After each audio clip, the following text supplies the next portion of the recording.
Welcome to the deep dive.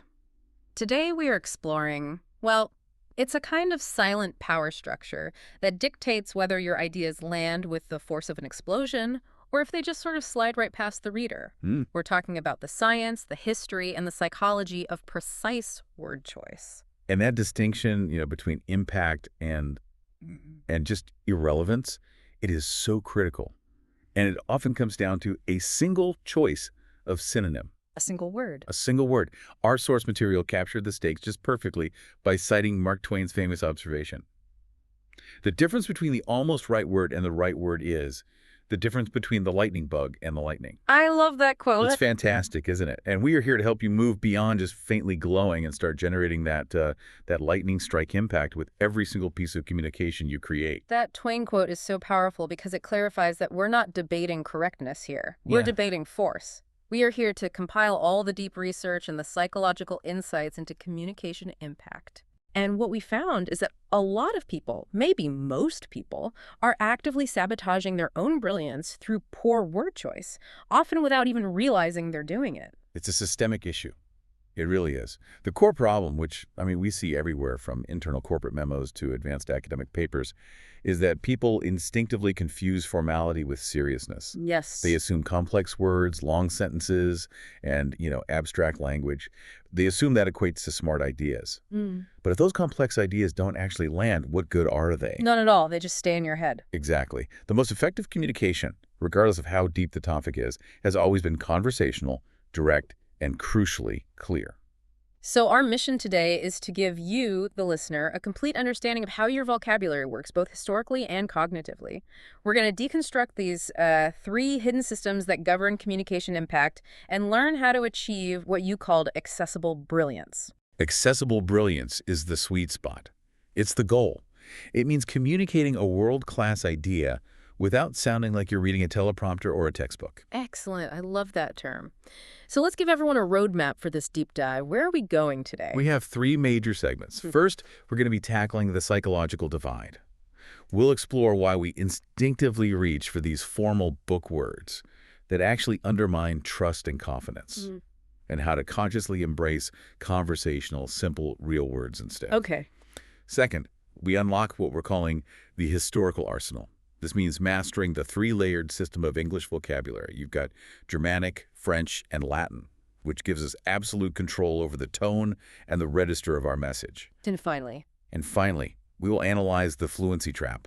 This is the paradox of why your advanced vocabulary is uniquely vulnerable to being forgotten. It's the whole high storage, low retrieval problem, and we'll cover the deliberate advanced maintenance strategies you need to keep your peak lexicon active and ready. Okay, let's unpack that first major finding. Why we instinctively adopt this alien vocabulary when we sit down to write. This phenomenon, it has a name, right? The Great Divide. Yes, the Great Divide. And if you've ever sat down at a keyboard to write a report, an email, or, I don't know, even a presentation script, and you suddenly find yourself using formal, stiff language you would never, ever use in a normal conversation. You've crossed it. You've crossed the divide. It's a profound psychological transformation. It really is. People feel this urge to put on a linguistic costume. A costume, yeah. The source material points out that many writers, particularly in professional contexts, they end up sounding like they're narrating a nature documentary about their own lives. They adopt this formal vocabulary, these book words, because of this ingrained belief that writing, especially good writing, has to sound serious and authoritative and sophisticated. I think we internalize this idea from childhood.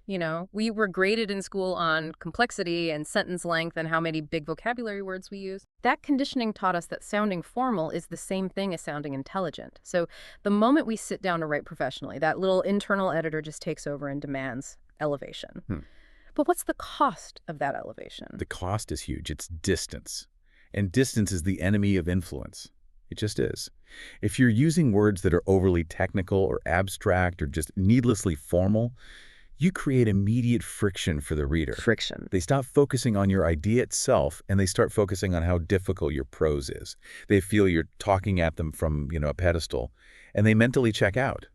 The goal of powerful communication is to remove that barrier completely, to make the exchange feel immediate and sincere. So to combat this habit, we need a reliable tool to diagnose when we're crossing into that overly formal territory. And that's where I think the dinner party test is such a genius diagnostic tool. It's the ultimate litmus test. It really is, Right. because it relies on genuine, unscripted communication. Here's how it works for you at home. Write your passage, then imagine you are at a dinner party.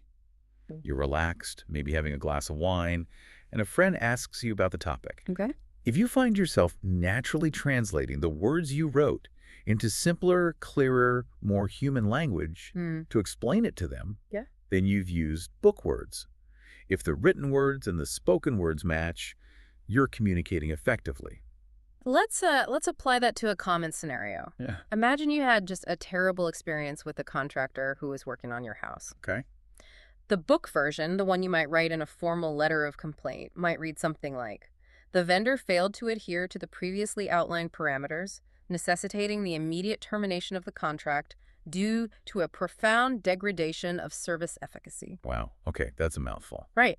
Now, what would you actually say to your friend over pasta? You'd say, the contractor messed up so badly we had to fire him immediately. The book version, it sounds polished and maybe legally safe, but it's loaded with friction. Adhere to previously outlined parameters necessitating profound degradation. Service efficacy. Right.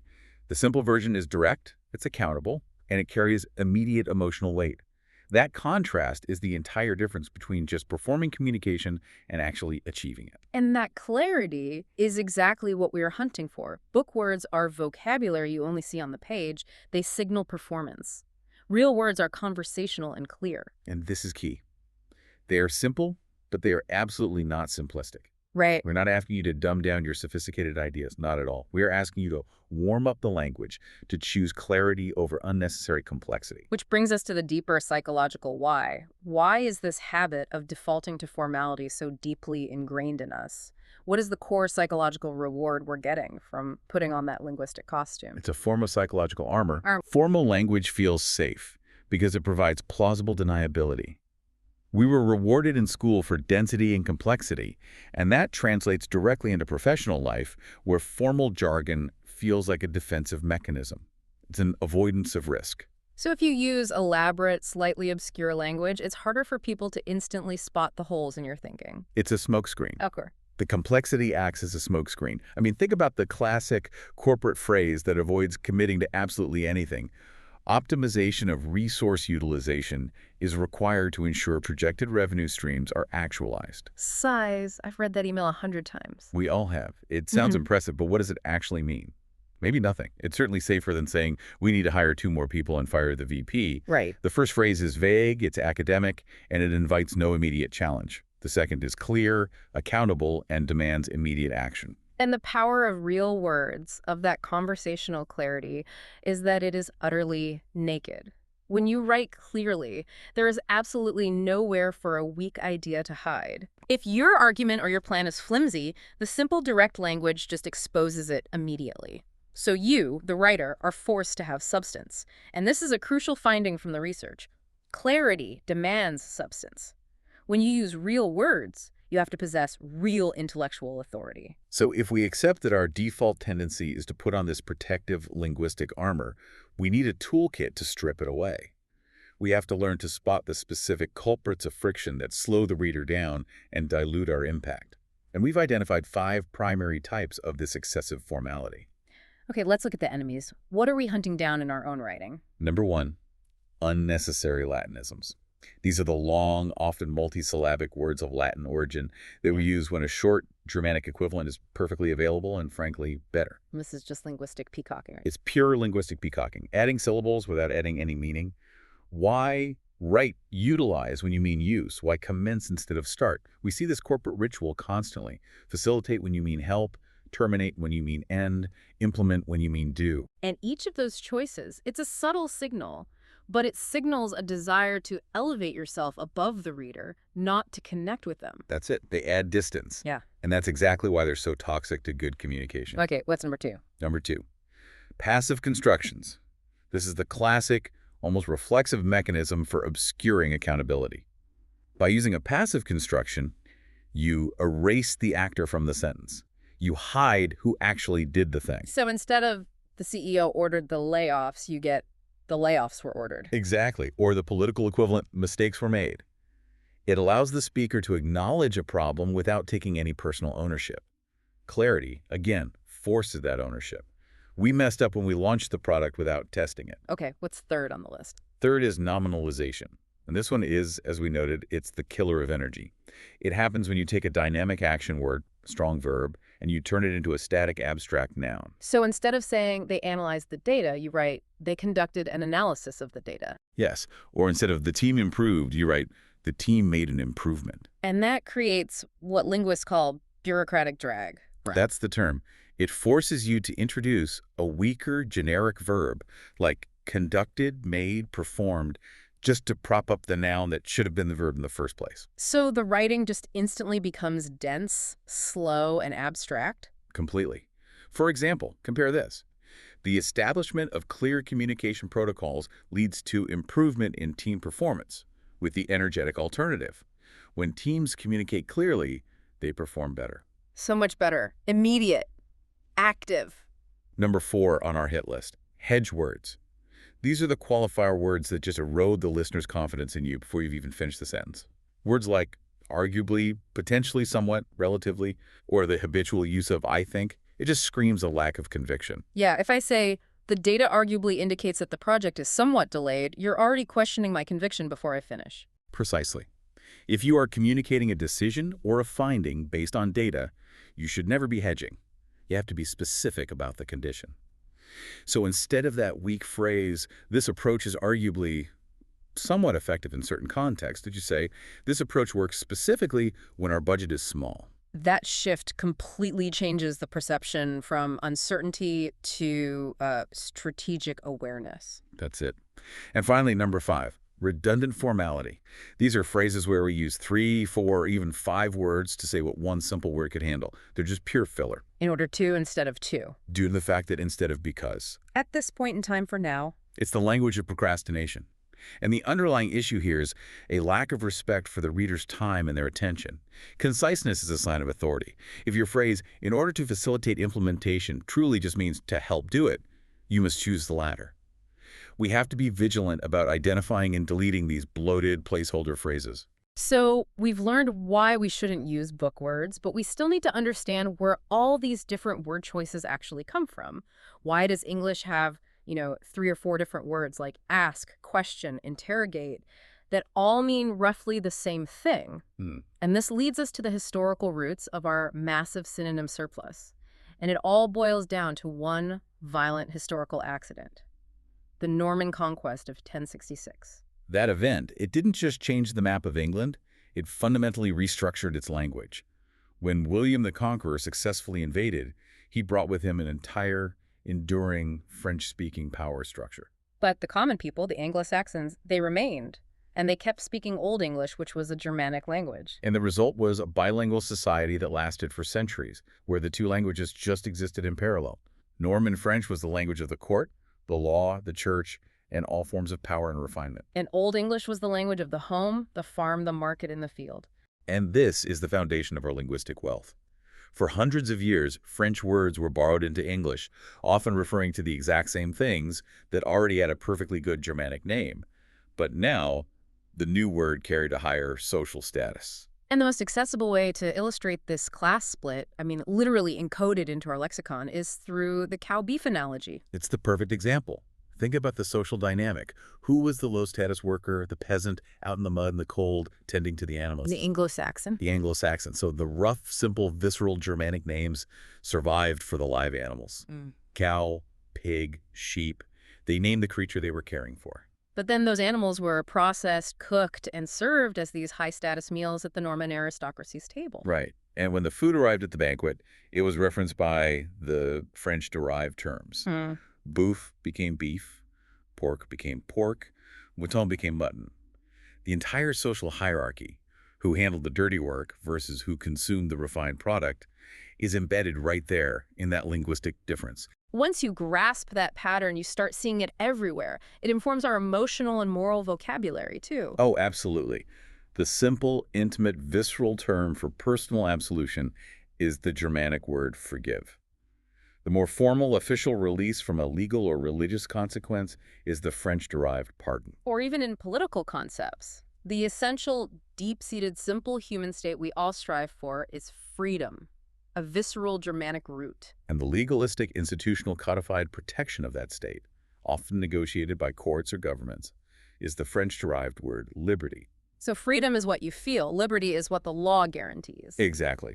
This foundational historical accident gave us the first two layers of our vocabulary. But then, starting with the Renaissance, English began this massive program of borrowing directly from Latin, especially to create a technical and scientific vocabulary.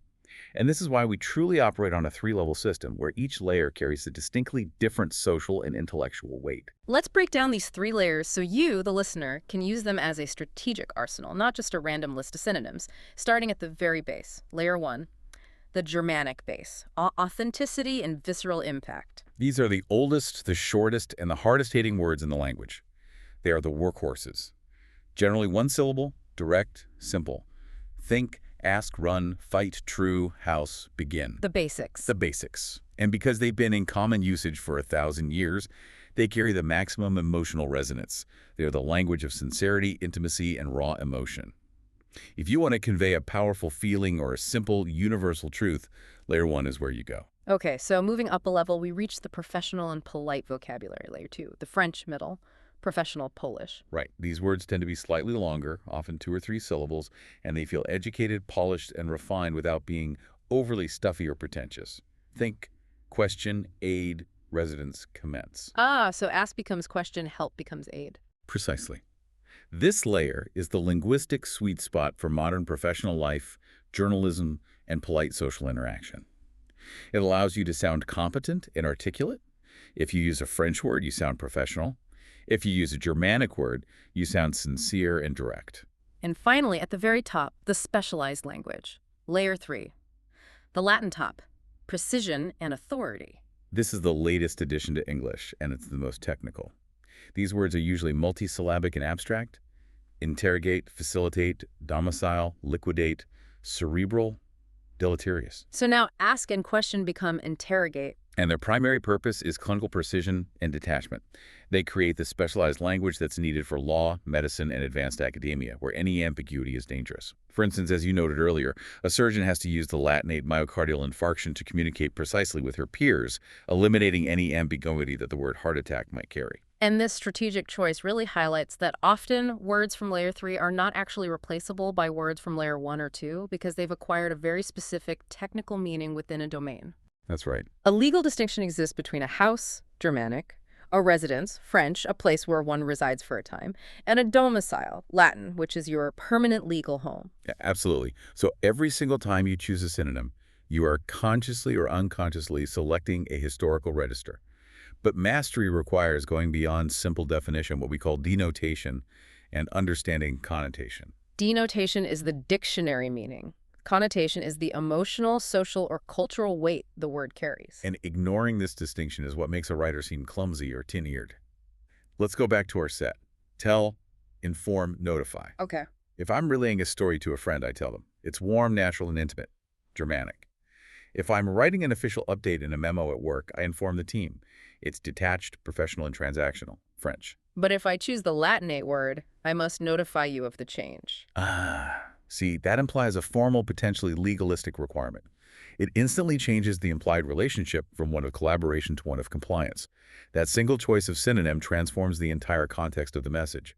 This strategic awareness brings us to the concept of register, which is the ability to match your vocabulary level to the specific context of the communication. It's the linguistic equivalent of knowing exactly when to wear jeans, a business suit, or a tuxedo. Right. And we can categorize 5 main registers. At the very bottom is the intimate register, the language of your closest friends and family, using slang, nicknames, shortcuts.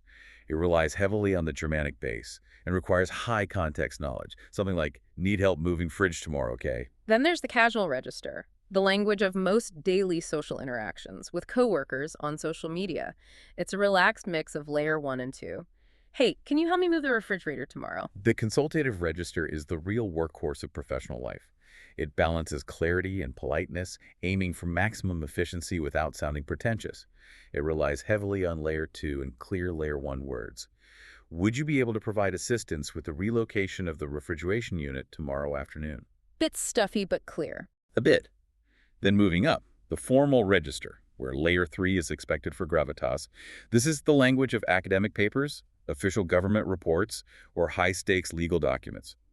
We request that you facilitate the transposition of the refrigeration apparatus at the earliest feasible juncture. Okay, now you're just being silly. Well, you get the point. And finally, the frozen register, which is fixed ceremonial language, archaic, ritualistic, never improvised. The Pledge of Allegiance, the preamble to a constitution, a wedding vow. So the key is understanding that using the formal register in an intimate setting sounds pompous and ridiculous. But using the casual register in a formal setting undermines your authority completely. Mastery is about immediate, fluid switching between these levels. And despite all this linguistic sophistication, it remains true that the oldest, shortest, most basic Germanic words often have the greatest power. That's why that Winston Churchill saying is so resonant. Short words are best, and old words, when short, are best of all. Churchill understood that. I mean, when you were trying to mobilize an entire nation facing an existential threat, you cannot afford friction or ambiguity. You must speak directly to the shared emotional core of the people. And if we analyze his most famous speeches, he avoided those flowery Latinisms almost entirely. He chose simple, direct, Anglo-Saxon Layer 1 words. Consider the line, "We shall fight on the beaches. We shall fight on the landing grounds. We shall fight in the fields and in the streets. We shall fight in the hills. We shall never surrender." No.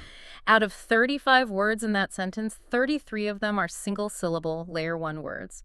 The entire passage is built on immediate, visceral, shared reality. Now just imagine substituting those simple words with Latinate Layer 3 equivalents. We shall engage the enemy on the littoral zones. We shall contest their advance in the terrain. We shall confront their presence in the metropolitan areas. We shall never capitulate. He's off. It's a disaster. Denotatively, it's the same message, but rhetorically. It goes from a passionate rallying cry that speaks to the heart to a bureaucratic defense planning memo that speaks to the filing cabinet. The simple words carry the weight of history and shared emotion. The Latinate substitutes carry the chill of academic detachment. That deep historical understanding gives us the raw material for precision, but now we have to deal with what is, for me, the most frustrating cognitive hurdle that advanced learners face. I know where you're going with this. You're fluent, you read complex material, you can discuss nuanced topics, and yet when you reach for that specific, perfect, sophisticated word, maybe deleterious or ubiquitous, it just vanishes under pressure. It's a total mental whiteout. It feels like a cognitive betrayal. It really does. Because the word is in there. You know it's in there. You remember the context, the meaning, maybe even the sound of the word, but the pathway to retrieve it is it's blocked. Why does that happen? We need to deconstruct the myth of vocabulary permanence. Advanced proficiency is not some finishing line where forgetting stops. It's a phase that requires a more strategic, a more specialized kind of engagement. We fall for this illusion of permanence because of our experience with our native language, our L1. We assume that once a word is learned, it's locked in forever, like data on a permanent hard drive. But that's a dangerous misconception about how long-term memory functions, especially for a second language, in L2. The human memory is not a hard drive. A much better analogy, as the research shows, is a garden that requires constant active tending. A garden. A garden. Every piece of learned knowledge exists in a state of microscopic decay unless those neural pathways are regularly reinforced or watered. In our native language, that watering is constant and automatic. We use the words dozens of times every single day. But for the advanced learner operating in their second language, there is a fundamental asymmetry. Your L2 simply occupies a smaller, less saturated slice of your total cognitive life. That leads to reduced automatic reinforcement for the vast majority of your specialized vocabulary. And this leads us directly to what we call the curse of infrequency. Think about the words we're trying to retain. Concomitant, vicissitude, quiescent. We call them sophisticated precisely because they are infrequent. Right, you don't use them every day. You don't. They are needed maybe once a week or once a month, depending on the topic. The more precise and nuanced the word, the less often you will actually need to produce it in daily communication. And that wide spacing between uses guarantees that the retrieval pathway will decay. So this brings us to the actual mechanics of why the word fails to appear exactly when you need it. It's this crucial distinction between having the word and finding the word. We have to separate storage strength and retrieval strength. Exactly. Storage strength is how deeply embedded the word is in your long-term memory. The word is securely in the vault. Retrieval strength is the dynamic metric. How quickly, easily, and reliably you can access that stored information on demand. So the classic paradox for the advanced learner is high storage, low retrieval. The word is definitely in the archive, but the retrieval pathway to the front of the brain is weak, slow, and easily jammed. And this is exactly what explains the classic shower realization. You've been there, you're in a high-pressure meeting, the word fails you, you settle for some clumsy workaround. So frustrating. And then hours later when you're relaxed, maybe you're in the shower or driving home, the perfect word just pops up instantly. Every time. That phenomenon proves the word was never lost. It had high storage strength. But the failure to access it on demand under stress proves low retrieval strength. The stress, the time pressure, the demanding context, that all acts as interference, jamming that weak pathway. And that failure is also magnified by the active-passive gap, right? Yes. The passive recognition, so seeing the word deleterious and knowing it means harmful, that's easy when you're reading. The pathway is simple, word to meaning. But the active production, needing to say harmful and finding the word deleterious, that requires searching your entire mental lexicon for the precise match. That search pathway is much more complex and requires more rigorous training. And this gap is further complicated by context dependency. Yes, when you learn a sophisticated word, it is encoded with the surrounding circumstances, the type of text, your emotional state, the domain of knowledge. So if you learn the word nebulous while reading a formal philosophy book, that philosophy context is the primary retrieval cue. So if I then need to use nebulous to describe my boss's vague, frustrating quarter-end plan, the cue doesn't match. The cue doesn't match. And the word fails to surface quickly, even though I know it perfectly well. The word is essentially trapped in its original context. And this leads to the most painful realization for fluent speakers, the fluency trap. When you were a beginner, every conversation was a fight. It was a constant demand on those active production pathways. But once you become fluent, communication becomes comfortable. You can get your point across efficiently, even if you don't use the most precise word. You develop sophisticated workarounds. If the word vicissitude fails you, you can still explain the sudden, unpredictable changes of fortune. And because the brain is the ultimate efficiency machine, it rewards successful communication with easy words. That immediate reward accelerates the neglect of the sophisticated word's weak retrieval pathway. So my comfortable fluency is actively accelerating the loss of my most advanced words because it removes the necessity for using them. That is the crux of the paradox. The words that need the most rigorous periodic maintenance are the ones that get the least. If you don't use it, your brain decides that it's not functionally necessary. So how do we overcome these cognitive and behavioral traps? How do we convince the brain that those high-level words are actually necessary? We need to move from diagnosis to targeted strategies. Okay, the first step is psychological and foundational. Acceptance and production focus. You must accept that maintenance is an ongoing essential part of being an advanced learner. It is not a sign of failure. It's just part of the process. It's part of the process. Yeah. Then you fundamentally shift your study from passive recognition to active retrieval. If you use flashcards, they must be uncompromisingly focused on forcing you to produce the word, show the definition, require the word. You are training the speaking muscle, not the reading muscle. Second, deliberate use. It is not enough just to speak and write regularly. You have to manufacture opportunities to use the target vocabulary. Like sophisticated word days. Exactly. Institute sophisticated word days. Force yourself 3 times a week to use 5 target words in writing or conversation. You are artificially creating a high-demand environment, forcing that retrieval pathway to fire. Third, to fight that context dependency we talked about, you have to practice varying contexts. Break the word out of its prison. If you learned ubiquitous in a formal scientific article, use it to describe the prevalence of your neighbor's noisy lawnmower. Laughs. I like that. If you learned quiescent meaning inactive or dormant in geology, use it to describe the state of your email inbox during vacation. You are building multiple, resilient retrieval routes, making the word accessible from any domain. For multilingual listeners, the fourth strategy is polyglot rotation. Trying to maintain 3 or 4 languages at peak active production simultaneously is just draining. It's impossible. Instead, rotate your focus.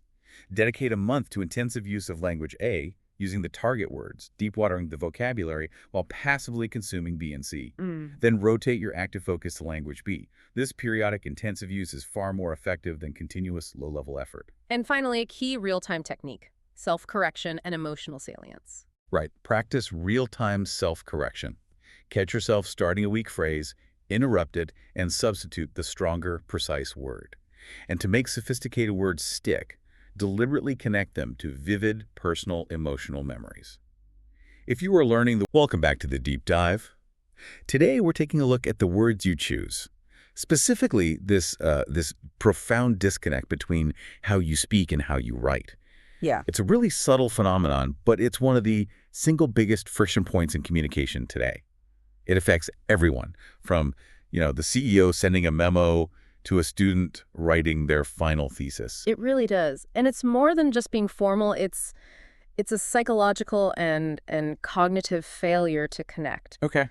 There's this surprising and sometimes honestly embarrassing gap between the power of the ideas in your head, your actual brilliance, and the weak, stiff, complicated language you might use to express them on paper. That distinction, that gap you're talking about, it determines everything, doesn't it? Everything. It's whether your profound insights land with the explosive force they deserve or if they just sort of slide right past the reader, forgotten 5 seconds later. And this isn't just about aesthetics. It's a matter of leverage. It's influence. We're dealing with the states of clarity, which Mark Twain just articulated perfectly. Oh, the Twain quote. It's so good. It really is. It should be on a sticky note above every single keyboard. He said, "The difference between the almost right word and the right word is really a large matter. It's the difference between the lightning bug and the lightning." Wow. That is such a visceral distinction. It's not just about finding a word that's technically okay. No. A lightning bug is visible, sure, but it's small, it's ephemeral. Lightning. That's power. That's impact. Instant illumination. It's a fundamental force. It's the word that changes the conversation. Completely. Exactly. So our mission today is pretty ambitious. We're going to deconstruct the anatomy of this failure. We're diving into the psychological armor we build with weak words, the strange historical architecture of English that gives us so many bad choices, and the cognitive barriers that make the best words so hard to find. And then the toolkit. And then we're going to hand you a highly practical toolkit for achieving what we're calling accessible brilliance. This is so relevant for you, the listener, whether you're communicating up or down the corporate ladder. The research is just crystal clear on this. Precision in your language is a fundamental form of respect for your audience's time. A huge form of respect. It drastically reduces misunderstanding, which saves money, energy, and critically, it establishes instant credibility. Leaders don't talk around things, they talk through them. Clarity is just non-negotiable for authority. And if you have the sharpest analysis or the most innovative strategy, but you bury it inside vague, weak language, you're forcing your audience to do the hard work. Right, you're making them hunt for the idea. And frankly, most people won't bother. They just won't. Clarity, on the other hand, it forces the writer to have substance. It shows confidence in the power of the message, not just in the sophistication of the vocabulary. Okay, let's unpack this. Let's start by defining the phenomenon itself. This weird linguistic costume we all seem to put on the second our fingers touch the keyboard. We call it the Great Divide, and it's that precise psychological moment. A person sits down to write an email, a report, even just a text message, and their natural spoken voice, it just switches off. And what replaces it? It's instantly replaced by this highly self-conscious, rigid, internal editor. It really is a remarkable transformation, and usually a counterproductive one. People adopt a vocabulary, a cadence, a whole tone they would never use in a normal conversation. And our source material captures it so perfectly. The result is that these writers end up sounding like they're narrating a nature documentary about their own lives. That is painfully accurate. Instead of just saying, "I went to the store." The nature documentary version comes out. I commenced a journey to the retail establishment for the purpose of acquiring provisions. I mean, why do we do this? It's a ridiculous linguistic custom. But we cling to it because we've been taught to equate complexity with seriousness. And when we make this shift, this default to formality, we're basically choosing what our sources call book words over real words. Let's really nail these categories down because this is the core of the whole deep dive. Book words are the vocabulary you see almost exclusively on the page. In academic papers, right? Right. Corporate memos. Stuffy corporate memos, HR guidelines, government documents. They might be technically correct, but their real function is to create distance, to signal performance, to show off. And because of that, they are profoundly forgettable. So give us the hit list, the usual suspects. Oh, you know them. Utilize instead of use. Commence instead of start. Terminate instead of end. Endeavor instead of try. Facilitate instead of help. They're Latin-based. They're longer, heavier. They just add drag to every sentence. And the alternative, the counterpoint, is real words. Real words, they're conversational, clear, direct, simple, but, and this is the critical part, they are not simplistic. That's a key distinction. We're not talking about dumbing things down. Never. The mission is to warm up the language, to remove the unnecessary verbal barriers so that complex ideas can land with the least amount of cognitive friction. It's about efficiency and connection. But that habit of using book words is so deeply ingrained. How do we fight it? We need some kind of immediate, simple diagnostic tool. And this is where the dinner party test comes in. It is absolutely essential for accessible brilliance. Okay, how does it work? It's the ultimate litmus test for clarity. Imagine this. You're at a casual dinner party, you're relaxed, and you're explaining a complicated project you just finished to a friend. The dinner party test just asks one question. If you found yourself naturally translating your own written text into simpler, more human language, You used book words. You failed the test. failed the test. If the words you wrote on the page are the exact same words you would use to explain the idea out loud, you passed.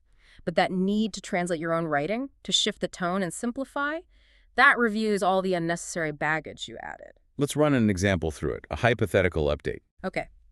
Your friend asks about your recent research trip. The book version you might write in a formal report sounds like this. I embarked upon a journey to ascertain the cultural significance of various coastal Mediterranean settlements and to evaluate potential synergistic economic outcomes. Oh, wow. Yeah. If I heard that at a dinner party, I would assume you wanted me to leave immediately. Yeah. I just nod and look for the nearest exit. Exactly. The emotional impact is zero. It's distant, stiff, no personality. But the real version, the human version, what you would actually say is, I went to Greece to see what all the fuss was about, and I figured out how we could make some money there. The difference is instantaneous connection. Instant. Those book words embarked, ascertain, significance, settlements, they're just static. The real words bypass all that skepticism. So why do we do it? If the results are so obviously poor and the distinction is so clear in conversation, where does this terrible habit come from? What's the root cause? The root cause is that formality feels automatic because it is automatic. It's a deeply learned, highly reinforced survival mechanism. Survival mechanism. Yeah. It's the byproduct of years and years of academic conditioning. For almost 2 decades, we were graded, approved, and rewarded for writing in a way that, outside of a very specific academic bubble, actively damages communication. We learned that density equals depth. Okay, let's break down those internalized rules. The 5 rules we learned in school that are actively hurting our professional communication now. First up, the rule of complex vocabulary. We internalize this idea that if a simple, short Germanic word exists, you should always choose the long Latin-based word to signal how smart you are. So go becomes proceed. Use becomes utilize. Exactly. It was purely about performance, about signaling I am intelligent rather than actually communicating effectively. Okay, rule number 2. The second is the surprisingly damaging rule of avoiding contractions. No, don't, no, can't, no, won't. The rationale was always that they're too casual, or Right. too low status. Right. But when you apply that rule universally, it instantly stiffens your writing. It kills the natural rhythm and cadence of speech. It makes your text sound like it was generated by a bad AI from, 2005. And the third one, this might be the most detrimental for clarity today. Oh, yeah. The aggressive push for elaborate sentences. We were encouraged to stack clauses, dependent clauses, relative clauses, explanatory phrases, until the main subject of the sentence was completely lost. It forces the reader to stop, backtrack, and mentally unpack the sentence just to figure out what you were even talking about. Give us a really terrible example of that kind of sentence. Okay, how about this? The strategic initiative, which was originally conceived in the 3rd quarter of the previous fiscal year following the reorganization of the APAC team and the subsequent acquisition of the defunct competitor's technology stack, necessitated a comprehensive reevaluation of all prior operational benchmarks. Yeah. By the time you get to benchmarks, you've totally forgotten what necessitated the reevaluation. Exactly. You've used complexity as a barrier. You're forcing the reader to spend cognitive energy just decoding the sentence, energy they should be using to absorb your actual idea. Precisely. The fourth rule was all about maintaining distance. We were taught that using I suggests it's just your personal opinion, and using you is too familiar, maybe even aggressive. So by avoiding those personal pronouns, we remove both the writer's voice and the reader's presence. And you turn a potential conversation into this impersonal, detached recital of facts. And finally, number 5. Those rigid structures, forcing every idea into a predetermined box like the 5-paragraph essay. While structure is good when it's too rigid, it just suffocates the natural flow of thought. The problem isn't that these rules exist. I mean, they're crucial in very specific contexts, right? Like drafting a legal contract. Of course, where absolute formality is required. The problem is we carry them out of the classroom and apply them indiscriminately to everything, including simple emails.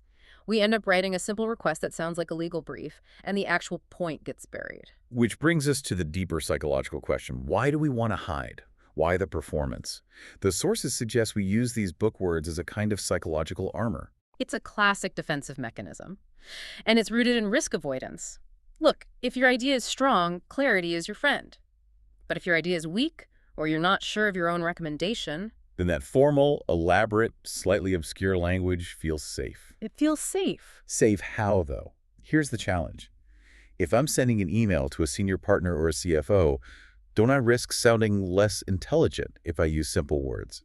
Isn't there a risk of sounding, I don't know, underprepared? That is the core fear. That's the anxiety that drives the behavior. But the truth is, if you sound highly formal and academic, people might assume you're saying something important, even if the actual content is hollow or non-committal. So the complicated language acts like a verbal smokescreen. It's a smokescreen intended to hide weak thinking or, crucially, a lack of clear accountability. So formality is often a mask for insecurity. It's much safer to say optimization of resource utilization is required than to say we need to hire 2 more people by June, and here's why. Exactly. The first statement is vague. Nobody can really challenge it because it means nothing specific. It's non-accountable. But the second one is a clear, actionable statement that immediately exposes you to evaluation. Right. Conversational language is, in a way, naked. It instantly exposes weak ideas. It forces the writer to have substance. Clarity shows confidence in the message itself, demanding that you believe in it enough to remove all that protective verbal padding. That makes perfect sense. Oh. The clarity of the language is directly proportional to the confidence in the substance. Okay, let's pivot. To really defeat book words, we have to understand where they come from and why English gives us so many complicated ways to say simple things. Right. We need to look at the deep structure of the language itself. So if you're an English speaker, you're constantly benefiting, but also sometimes suffering from our language's massive vocabulary. We have an absurd number of ways to say the exact same thing. One of our sources called English a magnificent hoarder. That's a great phrase. It's so true. English just collected vocabulary with reckless abandon over the centuries. But it's not just clutter. It's not a disorganized pile of words. It's a highly structured system, but one that was built on historical collision and cultural conflict. #A, the 3-layer system, the historical why. And that collision, that historical accident that really defines the English language, happened in 1066 with the Norman conquest. William the Conqueror. Yep. Yeah. He successfully invaded England, and he didn't just bring an army. He brought an entirely new French-speaking ruling class, a whole government, a new language. Then for the next, 300 years or so, this is crucial. The new aristocracy, the judges, the landowners, the powerful people, they spoke Norman French, which is a Latin-based language. But the vast majority of the population, the commoners, the laborers, Mhm. they kept speaking Old English, a rich, visceral Germanic language. So for centuries, you had this structurally bilingual society. The language you spoke was a direct signal of your social and economic status. Absolutely. French was the language of law, power, refinement, government.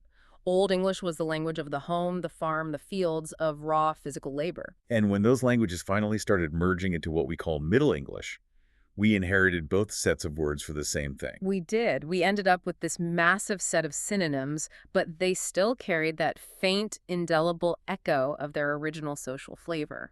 Which brings us to the most powerful illustration of this split. The cow beef analogy. This is the ultimate aha moment in understanding the English language's tone. So think about who was actually interacting with the live animal. It was the Anglo-Saxon peasants, the commoners doing the physical work in the field, so the simple, visceral Germanic names survived for the live, dirty animal. Cow, pig, sheep. But those animals weren't eaten by the laborers. They were slaughtered and prepared for the Norman French aristocracy at their high-status banquets. Exactly. The lord in the castle only saw the finished product on his plate, and he used the French term for it. Boeuf became beef, pork became pork, and mouton became mutton. That distinction is just brilliant. It's a perfect encapsulation of the social hierarchy. The English speakers managed the live animal, the French speakers ate the refined product. The difference between the word sheep and the word mutton is literally encoded with 1,000 years of social status. And once you see that split, you start seeing it everywhere. Everywhere. Take the idea of asking. The Germanic word is ask, short, direct. The French-derived word is inquire or request, more formal. Or power. Kingly feels Germanic. Magnificent Hoarder didn't stop there. No, during the Renaissance, we borrowed a whole third layer. A third layer from Latin, borrowed specifically for scholarship, science, and philosophical precision. This creates our core framework, the 3 layers of synonymy. It's a spectrum of tone, weight, and context. So layer 1 is Germanic. This is the oldest, shortest, most visceral vocabulary. It's intimate, emotionally direct, the language of the home and of raw feeling. Words like ask, help, house, run, forgive, want, feel. These are the words you default to in a crisis or in an emotional confession. Then layer 2 is French. This vocabulary is more sophisticated, professional. It's often the bridge language for public life, courts, administrative work. It's a bit longer and more formal than layer 1. Examples being inquire, assistance, residence, proceed, pardon, desire, perceive. And this layer is often what we call the consultative sweet spot. Okay, let's pause there for a second. Why is layer 2 the professional ideal? Because it hits the perfect balance. It's sophisticated enough to signal competence and seriousness. If you ask for assistance rather than help, you sound like you're doing business, but it's still clear and approachable. So it avoids the stiffness of layer 3, but it rises above the raw intimacy of layer 1. Precisely. It's the language of polite, effective competence. And finally, layer 3 is Latin. This is the highly technical, academic, and extremely formal domain. These words were often brought in specifically to describe new concepts in law, science, medicine. Words like interrogate, facilitate, domicile, regal, necessitate, evaluate. The Latin layer offers incredible precision, but it comes at the cost of accessibility.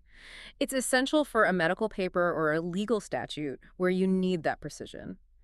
But if you use interrogate when you just mean ask in a business memo... You're signaling distance, maybe even hostility. Right. It's perfect for domain authority, but it's totally inappropriate for communication that's meant to persuade or connect with the general audience. So mastery isn't about eliminating the formal words. It's about performing a register check. Yeah. You have to adapt the vocabulary layer to the specific context. Exactly. We usually operate within 5 broad levels of register: intimate, casual, consultative, that professional sweet spot, formal, and frozen, which is ritualistic language like a prayer. And picking the wrong layer is like using a surgical laser when you just need a screwdriver. It's the wrong tool for the job. You're signaling incompetence, even if your vocabulary is huge. Okay, so that explains why we have this complex arsenal of words.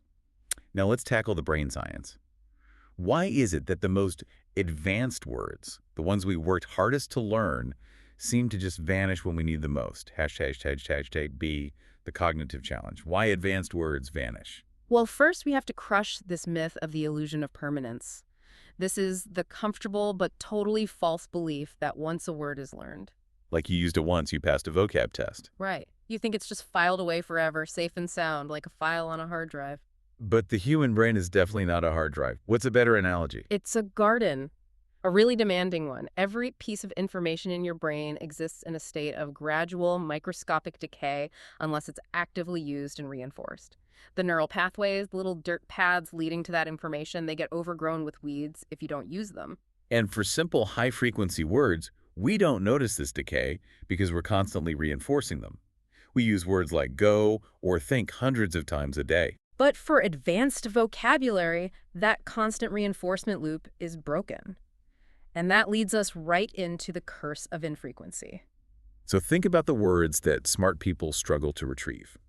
Concomitant, perfidious, vicissitude. Those words are sophisticated because they're infrequent. They convey highly specific meanings, which means you only need them in rare circumstances. And that's the bitter irony.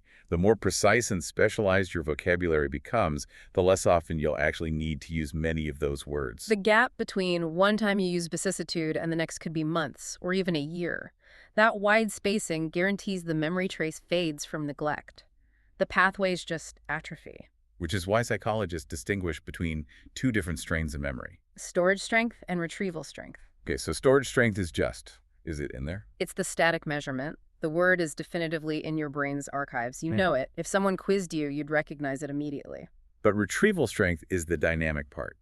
How easily and reliably you can access that stored information on demand, especially under pressure. And the paradox for you, the highly informed listener, is having high storage but surprisingly low retrieval. The word is locked safely in the vault of your mind. But when the pressure's on in the meeting, you can't find the key. This perfectly explains the universal frustration of the shower realization. Oh, that moment is so relatable. You're in a high-stakes presentation. You're fumbling for the perfect word. You use some weak synonym instead. And then hours later, you're relaxed, in the shower, and the right word, just pops into your head. That delayed arrival proves high storage. The word was never lost. But the inability to access it when the pressure was on proves low retrieval strength. The stress, the conscious effort of searching, all that cognitive friction jammed up the weak retrieval pathway. And that pathway stays weak because of the huge production gap between passive and active vocabulary. Right. Passive recall or recognition is easy. You see a word on a page and you know what it means. That pathway is constantly reinforced by reading. But the game completely changes when you have to speak or write. That's active recall or production. You start with the abstract meaning in your head and have to search your entire mental lexicon for the one precise word that matches. That pathway requires exponentially more effort, and it has to be practiced actively. And the fragility of this process gets even worse because of something you call the fluency trap. Yeah. When you were a novice learning a language, every conversation was an exhausting struggle. You were constantly forced into this involuntary retrieval practice. That struggle was making you stronger. But once you get comfortable, once you get fluent, your brain develops these brilliant workaround strategies. Exactly. If the precise word vicissitude is blocked in a high-pressure moment, your fluent brain instantly describes it as the sudden, unpredictable changes of fortune. You talk around the word, and communication succeeds. And your brain gets a huge reward signal, goal achieved. And it learns that the specific, sophisticated word wasn't strictly necessary. So your comfortable fluency is paradoxically accelerating the loss of your most advanced words because it deprives that weak retrieval pathway of the very exercise it needs to get stronger. That's the gut punch of advanced communication. You're fluent enough to survive, but not sharp enough to deploy the lightning. Okay, so we've identified the enemies: book words, historical layering, cognitive barriers. It's time to move to the solution. We need to install the software updates. Right. Our primary mission in this toolkit section is all about surgical precision, spotting and removing the verbal friction that slows the reader or listener down. Okay, let's start with the 5 most common culprits that add that unnecessary friction. First up. First is unnecessary Latinisms. These are the longer French or Latin-derived synonyms that add syllables without adding any meaning. It's just linguistic peacocking at the reader's expense. And the surgical fix is simple. Just replace them with the shorter Germanic equivalents. We need to drill this into a habit. Can you give us some corporate prose examples and the fix? Absolutely. The bureaucratic sentence. Our team has initiated a review process in order to utilize the new software capabilities and facilitate a comprehensive internal audit. Heavy. A lot of friction. So much friction. The fix. Our team has started a review process to use the new software and help with the internal audit. We stripped out 7 syllables and made it dramatically clearer. Utilize becomes use. Facilitate becomes help. Commence becomes start. Okay, type 2. Passive constructions. The oldest trick in the bureaucratic playbook. It's the friend of the indecisive, the nervous, and the politician. It obscures agency and accountability by discussing an action without naming the actor. It just erases the actor. Consider the classic corporate avoidance sentence. A strategic misstep was made during the implementation phase. And a significant funding shortfall was incurred by the central office. Nobody made the mistake. The shortfall just sort of appeared out of thin air. The fix is to force ownership. Turn those passive sentences into active ones. Right.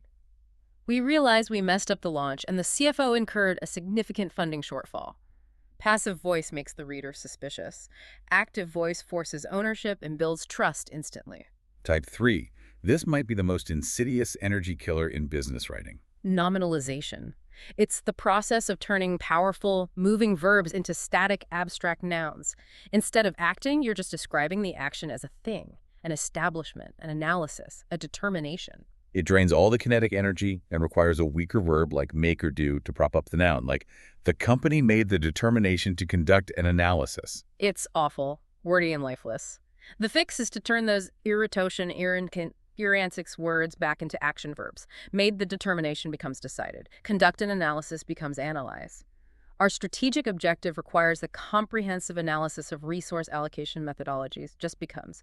We need to analyze how we spend money and decide where to put our staff. Type 4. Hedge words.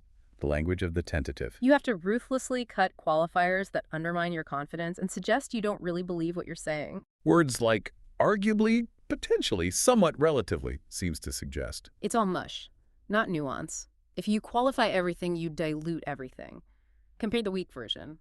The proposal is arguably somewhat effective and could potentially reduce costs. It sounds like the writer is terrified of being wrong. Exactly. The stronger, clearer version. This proposal will reduce costs by 15% when deployed to our European division. If you absolutely have to hedge, be specific about the condition. Don't say it's potentially effective. Say it is effective if the budget remains below $50,000. Specificity is assertive. Vagueness is cowardly. And type 5, redundant formality. These are the filler phrases that just waste your reader's time and inflate the word count. It's verbal static. We need to eliminate them, due to the fact that becomes because. At this point in time becomes now. In the event that becomes if. Brevity is a sign of respect for your reader's attention. You're saying, I value your time, so I made this concise for you. So now that we've cleared out the friction, let's reinforce the structural engine of our writing, starting with verbs. Strong verbs mandate action. We have to stop using vague, generic verbs, the does, the makes, the goes, and instead use verbs that convey specific movement, emotion, and manner. Strode, scrutinized, redesigned, mandated. Contrast the low-effort statement. We need to do some work on improving customer satisfaction. With the high-commitment version, we need to redesign our customer service protocol. The second one uses a precise verb that mandates a specific, verifiable action. The first one is just hand-waving. And this commitment to strong, precise language is the foundation for moving from abstract goals to concrete actions. This brings us to the ladder of abstraction. At the very top of this ladder are the highest, most abstract goals. Innovation, success, efficiency. They're powerful for vision, but they're meaningless for implementation. And at the very bottom are the specific, tangible, concrete details.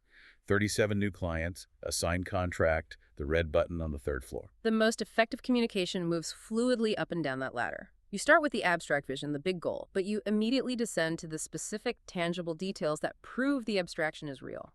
And this works because of how our brains are wired. Concrete language activates the sensory and motor areas of the brain. When you talk about a signed contract, the listener can actually visualize it, which makes the idea more memorable and persuasive. So never let an abstract claim stand on its own. We've seen significant growth this period with the precise detail. Revenue increased by 37% last quarter, driven by the new widget launch. Specificity removes all doubt. Finally, in the realm of delivery, we have to eliminate verbal static. You have to be ruthless. Cut the filler words like clutter phrases. And at the end of the day, the fact of the matter is they drain your authority and signal that you're searching for your thought. And the critical substitution is the strategic pause. Right. Instead of filling the gap with a filler word while your brain loads the next thought, just substitute a brief, deliberate silence. It signals thoughtfulness, deliberation, and composure. It makes you sound confident because you're not afraid of silence. Let's talk about confidence and framing. This is about making that immediate shift from the language of hesitation to the language of decision. We have to commit to declarative language. You must move away from that tentative, risk-averse phrasing, the kind that hedges every possible outcome. Maybe we could consider possibly looking into that approach if resources allow. Yes, that. It sounds like someone waiting for permission. The confident shift is to use high agency language. I recommend we investigate this approach, and here's the necessary budget. You're asserting a position based on data, not floating a timid suggestion. And critically, we have to curb apologetic language. Stop reflexively undermining your request with phrases like, sorry to bother you, but... When you're just asking a standard work question, that unnecessary deference just weakens your position. Use direct framing instead. Do you have 5 minutes to discuss the Q3 budget? Is professional and efficient. Not, I'm so sorry to interrupt, but I was wondering if you might possibly have a second to glance at this. Your time is valuable too. Another crucial habit to curb is the I feel trap. This is a common error in professional settings. You need to reserve I feel exclusively for emotions. I feel anxious, I feel frustrated. But when you're stating an opinion or a judgment drawn from data, use more precise language. So instead of, I feel like we need 3 new engineers,